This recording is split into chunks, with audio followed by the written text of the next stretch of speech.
Hey guys, Metagross Freak here, and I noticed that Admiral Bahroo has done his final game skill tree things for Claptrap and for Athena, and he's deciding now between doing either Wilhelm or Nisha, so I wanted to do one before he does. Not because I'm a jerk or anything, but because I want to put up my 2 cents before someone whose cents are worth more than me gets to do it. So I'm going to do Wilhelm because I'm trying to decide between Wilhelm and Claptrap. And so yeah, Wilhelm, gonna be fun. Uh, Wilhelm has 3 trees. His tree on the left, which basically buffs Wolf and makes him all of the explosions.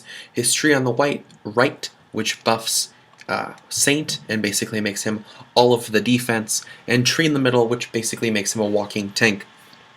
If you haven't seen yet, the level cap is going to be 50, and you gain your main skill. I don't know why this is all glitchy right now. You gain your main skill at level 3 rather than 5. So, level 1 we have Wolf and Saint. Wolf and Saint last for a base of 35 seconds with a cooldown of 42.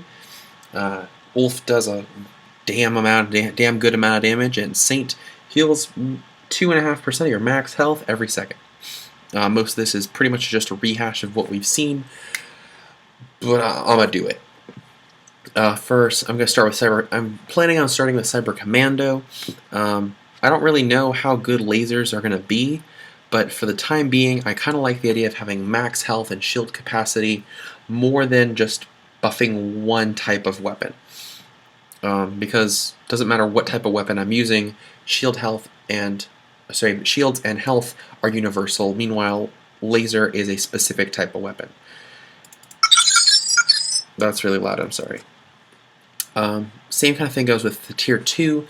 It's a kill skill for accuracy and critical, and first to fight, which basically as long as combat is only 5 seconds, you get a big buff.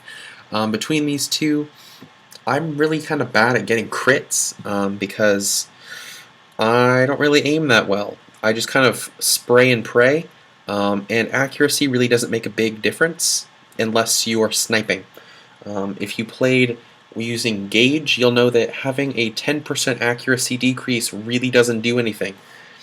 So, and considering how easy it is to hit things, especially with Wilhelm, who's kind of the tanky brawler of the group, who will be kind of in that medium to close range anyway, I really don't feel accuracy is going to be a big deal unless for some reason you've taken to using like bandit shotguns, which that's just a bad idea anyway.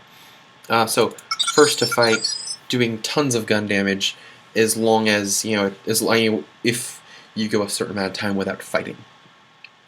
I'm going to put a point into Power Fist because performing a Falcon Punch on anyone is just pretty cool. I'm planning on putting points in both Divert Power and in Emergency Response just because you want to be as OP tanky as possible. However, I'm considering whether or not to put a point in Shock Absorbers. With Shock Absorbers, you're able to shoot while sprinting. Keep in mind that if you tried to aim down sights while you were sprinting, it would slow you down drastically. But it also gives you gun damage, and you suffer no accuracy penalties. That's kind of nice. It's a little bit different from the normal gameplay that most of us are used to. So I'm not going to put a point in it now, especially because we don't know how much we're going to be. I don't even really know how much we're going to be sprinting because we have, the jetpacks. So I'm going to hold off on a point for there.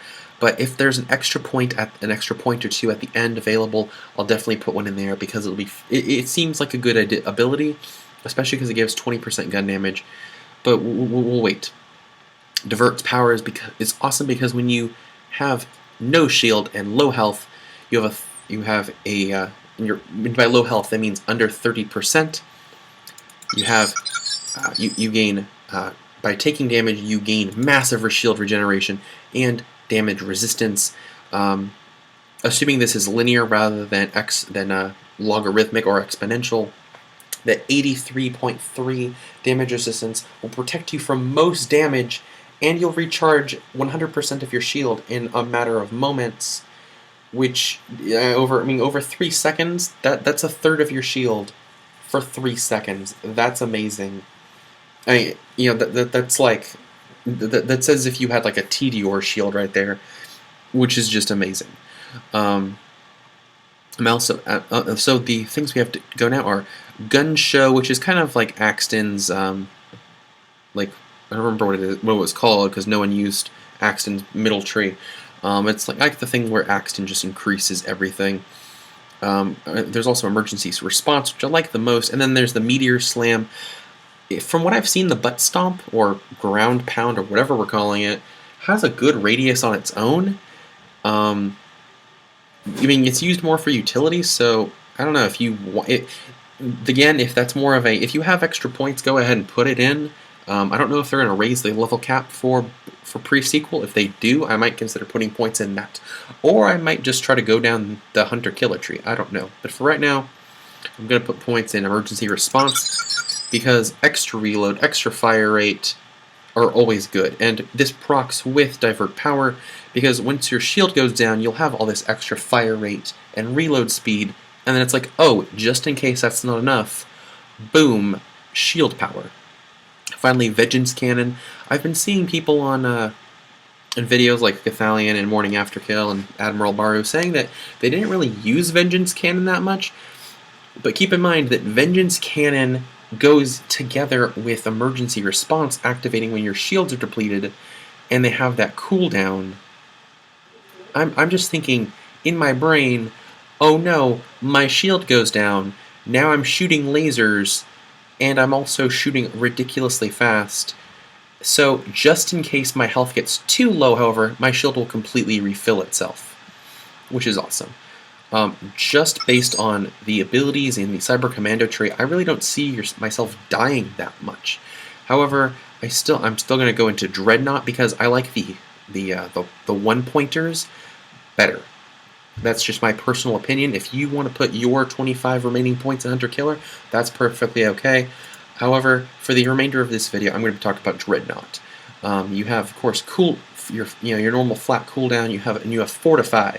Fortify increases max health and a little bit buff to gun damage, which I kind of like a little bit more, because even though your cooldown is 42 seconds, that's not too long. I mean, that's not too long at all, considering how good his ability is. It was kind of like with Axton. You can get cooldown on him, but it really doesn't help that much. I mean, to me, it kind of seems like a cross between Axton and Gage. It's kind of like a defensive, offensive awesomeness. So I'm just going to assume that the cooldown isn't going to be super necessary, especially just because of how good your ability is, and how good you are without the ability as well. Okay, so next we have Heat Sinks. Basically just buffs your shield even more. You have Energize, which is a Saint ability that will occasionally boost the shields of you and your friends. Occasionally, Saint gains an increase to the rate which he regenerates your health. I don't think Energize is really necessary because you're going to be tanky enough as it is. But comparatively to Heat Sinks, since you're not putting points in auxiliary tanks, you do have a longer cooldown, which means you're going to be getting the double this bonus from Heat Sinks, as is part of the ability. Which, true, you could say this kind of clashes with Divert Power, but also just because your shields are down doesn't mean your health is going to be down. So, after you've got all that after you've got the Vengeance Cannon thing, the Vengeance Cannon lasts for 12 seconds regardless of whether your shield is up or down. But if your shield goes back up to the top again and then goes down, Vengeance Cannon will just reactivate. I personally think it's a better idea to put points into Heat Sinks. Next up is personally one of my favorite abilities that Wilhelm even has, which is Termination Protocols, which essentially is kind of like a cross between like a Flame of the Firehawk shield and Krieg's crazy suicide psycho skill, where you basically run around releasing shock novas, and then when the timer runs out for your fight for the life replacement, you explode. I don't know how good this will be. but just the concept of releasing shock sounds pretty dang cool. So I'm going to put a point there. Next up, 0 Hour, Rapid Reinforcement. This one, of course, being a kill skill that increases movement and cooldown rate, and Hazmat Containment Suit, giving you damage resistance to elements, again improving your tankiness. However, compared to 0 Hour, I'm not sure how useful this is going to be. I'll put a point in it just because it sounds like an interesting skill. Though, and considering how Saint will stay near you, you should have that healing duration in your area.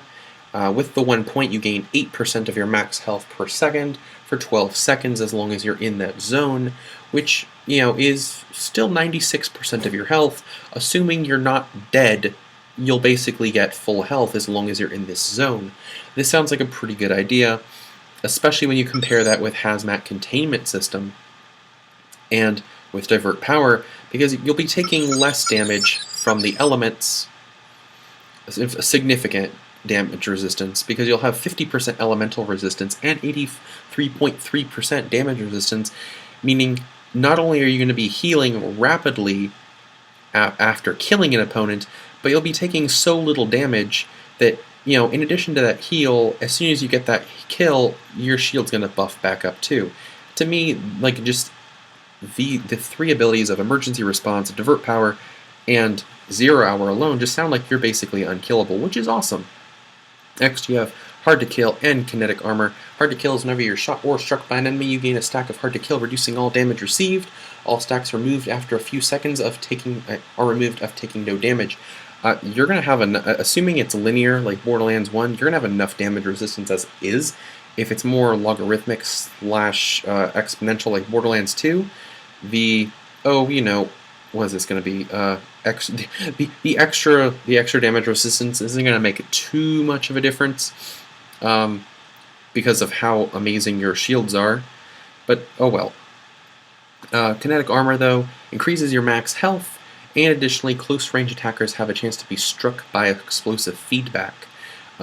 Basically, I think the equivalent would be giving you a spike shield. So this seems kind of cool. It only has roughly a 25% chance to proc, but considering they'll be in melee melee range anyway, if it doesn't work, you could always just hit him with your Power Fist or your normal melee, which, based on how big his arms are, I'm assuming it's going to become like Salvador, and you can just punch people and they die. It'll be fun. So for the time being, I'll put 4 points in kinetic feedback, though it can always be switched to Hard to Kill. Keep in mind that because skill points can be moved around, you can put points in whatever you want.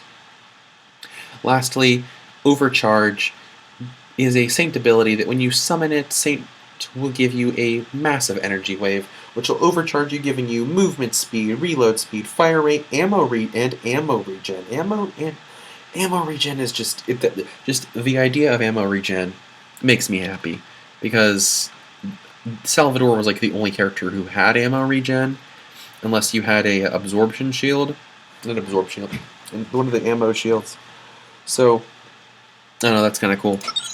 And last 3 points, Afterburner, because reload and projectile speed is awesome, because who wouldn't want your bullets to fly 15% faster?